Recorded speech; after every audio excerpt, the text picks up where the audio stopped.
Welcome again, race car fans. So this is a much anticipated model. This is made by Kyosho. It's the Ford GT40 Mark II, and the number 5 car came in 3rd place at the 1966 24 Hours of Le Mans.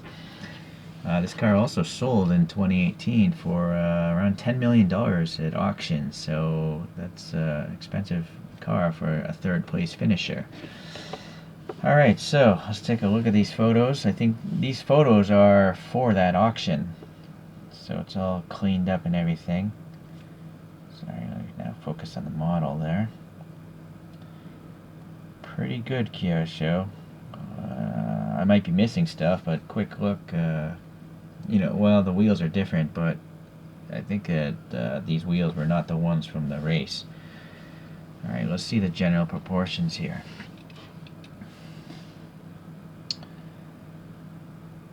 I know a couple other brands make this, but I feel that the wheel gaps are too bad on them. They don't look sunken or low slung like this vehicle is in real life. So I've been holding out for this Kyosho for a while. Okay. Well, I gotta say, I mean, you can pause the video yourself. Here's a picture of race day. You see the wheels they're not green, or maybe I don't know, this is such an old photo. I mean, it's from 1966, so cameras were not very good back then.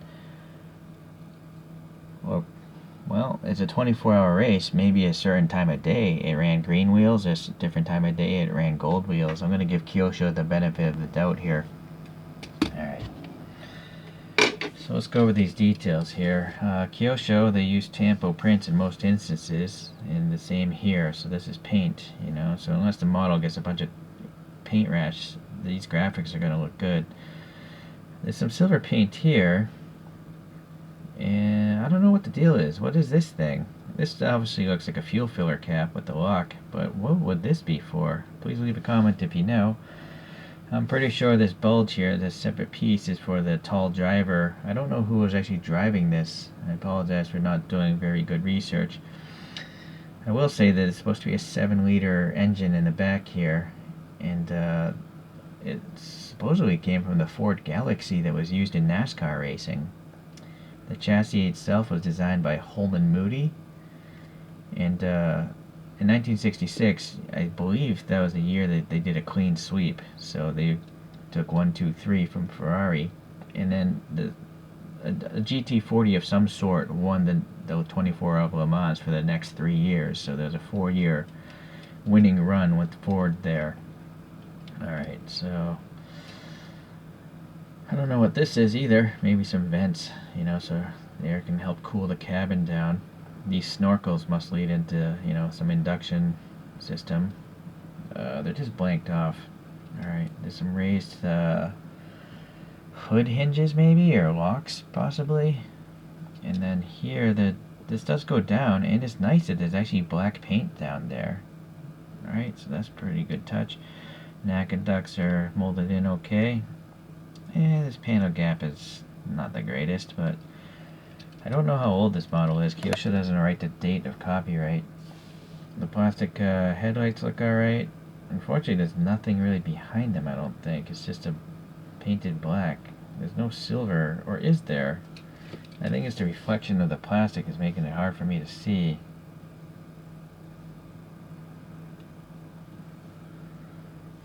I almost feel like there's a rectangle right there, but I might be wrong. Alright. These little, what would you call those? Hooks, I guess.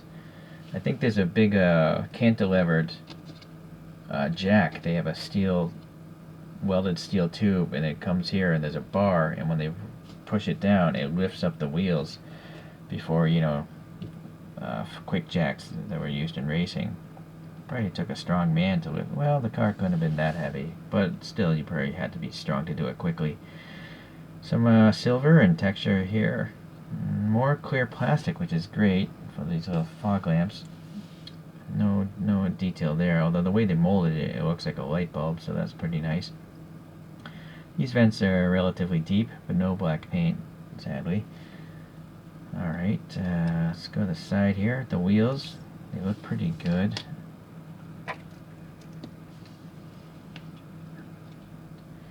They are hollow. There's light passing through between those spokes. But unfortunately, I'm seeing, you know, some of the gold paint is wearing off here. So that's too bad. The tires do look period correct. You'll notice they're not just flat and slab-sided. They're actually like balloons because, I mean, there's air inside of these things. Tires are just thick rubber balloons. So that looks good. And then, yes, the stance on this looks better than any of our other 64 scale that I've seen in photographs. It's pretty low slung. Alright, I've seen some other ones where the gap here just looks a little bit too tall. So that's why I decided to wait to get this one. So the Ford printing looks good. These 3 stripes, that number 5 is alright. There's some silver here. Silver on this thing. I'm gonna guess that's the door handle. And then this is silver printed, but not raised. It's raised over here, but not here. I think these are latches to hold the clamshells down. Alright, there's a little molded window thing here for those polycarbonate windows on race cars. It says what the car is, but it's press fit together. This is an old one. Tire treads seem alright. They look like kind of basic tire treads you'd see in the 60s. The rear end is pretty good. I mean, it still has some depressions here in the exhaust tips. This is a separate piece, these exhausts. This silver paint is well done. And then the little red for the taillights looks good. And they've got some silver here for the rivets holding this little, is it a gurney flap? Or some sort, I think it's called a gurney flap. I don't know what this would be for, this silver paint. Maybe it's additional air to get into that engine area. The side of the car, no problems. Boy, I think, well, alright, every time I say it, tiny bit of paint rash there, but I'm pretty happy. I think I lucked out. It could have been a lot worse. So I think this is another case where a metallic flake paint saves you from a lot of paint rash. Something in those flakes stops the air bubbles from getting through. Alright, so you can see some black detail on the inside. This is a typical Kyosho blister pack, so it's all just, you know, molded, but it's hard to see without a flashlight. And then you have the distorted windows, so it's, yeah. But, you know, I'm pretty sure this real race car just had a black interior. They're not really going for style points in a race, you know, so. There's this one wiper blade raised and painted black. That looks accurate to the real car. It doesn't have two, from what I can see. And then I do like the fact that they added black paint into these side vents. You know, I complain that the brand I rag on the most is TLV. If you look at the side vents on a lot of their cars, their NSX, their Ferraris, they don't have any black paint there. It's just like body colored, and it's just weird to me that Kyosho, this model probably cost less than $6 when it was brand new, but TLV is charging $60 for models that have blanked off vents with no paint. So that's why I'm always ragging on those guys. They're so lazy. Alright, this is a fantastic model. Very happy. The only thing wrong is just a little gold paint is missing there, but I mean, it's used. I'm pretty sure this must have been displayed in someone's house at some point in time. And maybe they fondled her just like I am. So let's take out one of these coaster things, the spinning machines, and compare it to a few other race cars of the day, or other cars you might have been shopping around for. If you were a very affluent person, of course. Alright, so I think I'm going to start with the least likely things to compare it to. The very least likely would be a Maserati Ghibli. This is from the same era, 1966 to 73, I think. This is all by Kyosho as well. In fact, all the models I'm going to put up here are by Kyosho. This next one is a Porsche 906 Carrera 6, also from 1966. Okay, and then the next one is a Lamborghini Miura P400, which I believe was from 1966 to 1969. The Ghibli's just way out there. But proportion-wise, these three cars are actually quite similar. Granted, the Miura was never like a real race car. It wasn't built to go racing. It was built to be stylish.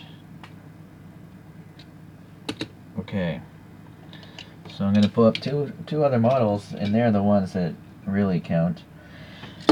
So this first one is a 1967, I think it's from 67. It's a Ferrari 330 P4, the open top version.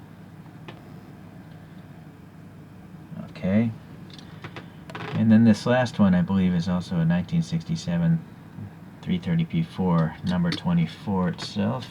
Okay, I don't know really what that number means though, if this is a winning car. It could have been winning because the Ford GTs won in 1967. So maybe this came in like, you know, well, it definitely didn't come in first. Alright, let's look at the top view of these guys. I think it's logical that the race cars would look very similar in their proportions because they're built to the rule books of racing. So they're going to maximize the dimensions in order to have as long of a body as possible for downforce. And then you'll notice that they're running these camtail wings or ducktail wings because I'm going to guess in this year they didn't allow high wings, you know, like you see on an F1 car. Alright, well, the Ford versus Ferrari in 164 is now complete. Naturally, I would rather have the number 1 winning car, or the number 2 would be better than this number 3. But these models are so expensive that even I have my limitations of sanity. Actually, I'm generally not sane, but I was a little saner than usual going for this one. Alright, well, if any model deserves a spin on its own, a recent video reviewing, it's going to be this one. So I'm curious, you know, if you guys have the Auto World version, and who else made this? Was it Greenlight maybe? I don't know. Do you think those brands look better in any way? Because if they do, I'll go and buy those. But just looking at the photographs, I kind of feel like this is the best GT40 casting in 164. But it does lead to the question is, when is someone going to do this in a real premium format? I'm talking like resin grade, you know, with photo etched metal parts and stuff like that, and sheet glass windows. It's really strange that no one's done it yet, because most of those resins are unlicensed anyways, and this is probably the greatest American racing car of all time. So a GT40 of some sort. So I'm hoping that day will come, because as much as I love this Kyosho, I'm more than willing to upgrade because you know, I love this car.